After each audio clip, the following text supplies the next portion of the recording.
ഡൽഹിയിലെ എക്സിറ്റ് പോളുകളിൽ വലിയ പ്രതീക്ഷയാണ് ബി.ജെ.പി. വെച്ചു പുലർത്തുന്നത്. നീണ്ട 27 വർഷത്തെ കാത്തിരിപ്പിന് ശേഷം രാജ്യ തലസ്ഥാനത്ത് ബി.ജെ.പി.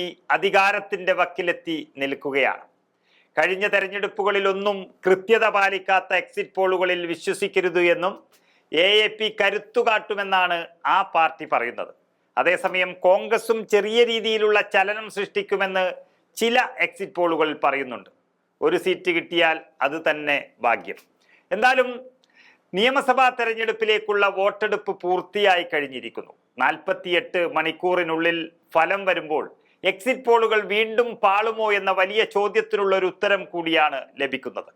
നിയമസഭാ തെരഞ്ഞെടുപ്പിന്റെ പ്രചരണ ദിനങ്ങൾ പരിശോധിക്കുമ്പോൾ വലിയ വിജയം നേടാനുള്ള കുറുക്കുവഴികൾ ബി.ജെ.പി. നടപ്പിലാക്കിയെന്ന് സസൂക്ഷ്മം വീക്ഷിച്ചാൽ നമുക്ക് മനസ്സിലാകും.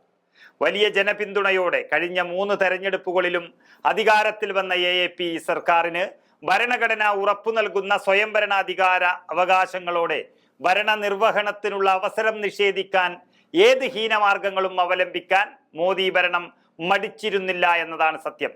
ലഫ്റ്റനന്റ് ഗവർണറുടെ ഓഫീസിനെയും Delhi police enforcement directorate, CBI തുടങ്ങിയ കേന്ദ്ര ഏജൻസികളെയും മറ്റെല്ലാ അധികാര കേന്ദ്രങ്ങളെയും ഉപയോഗിച്ച് തെരഞ്ഞെടുക്കപ്പെട്ട സർക്കാരിനെയും നിയമസഭയുടെ സ്വതന്ത്രമായ പ്രവർത്തനത്തെയും ദുർബലപ്പെടുത്താനും അട്ടിമറിക്കാനുമാണ് കേന്ദ്ര സർക്കാരും ബി.ജെ.പി. സംഘപരിവാർ ശക്തികളും നിരന്തരം ശ്രമിച്ചത്.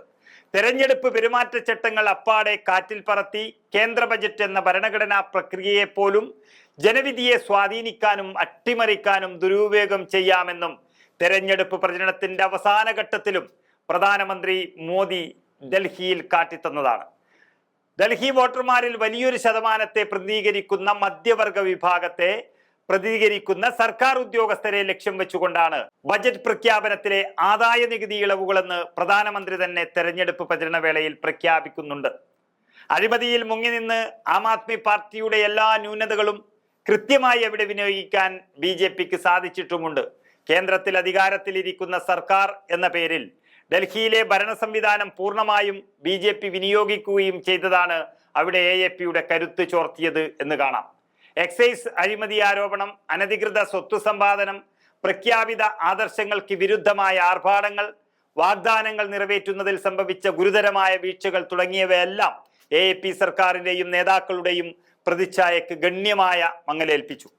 അയൽപ്പക്ക ആരോഗ്യ ക്ലിനിക്കുകൾ, സ്ത്രീകൾക്കുള്ള സൗജന്യ യാത്ര, കുടിവെള്ള വിതരണം, ഗാർഹിക വൈദ്യുതി ഉപയോഗം തുടങ്ങി തലസ്ഥാന നഗരിയിലെ ഏറ്റവും താഴെത്തട്ടിലുള്ളവർക്ക് പ്രയോജനകരമായ പദ്ധതികളിൽ പോലും വോട്ടും അധികാരവും ലക്ഷ്യം വെച്ചുള്ള നടപടികളാണെന്ന ബി.ജെ.പിയുടെ ആരോപണത്തെ എത്ര കണ്ട് ഫലപ്രദമായി പ്രതിരോധിക്കാൻ എ.പി.ക്ക് കഴിഞ്ഞിട്ടില്ല എന്ന സൂചനകളും പുറത്തു വരുന്നുണ്ട്.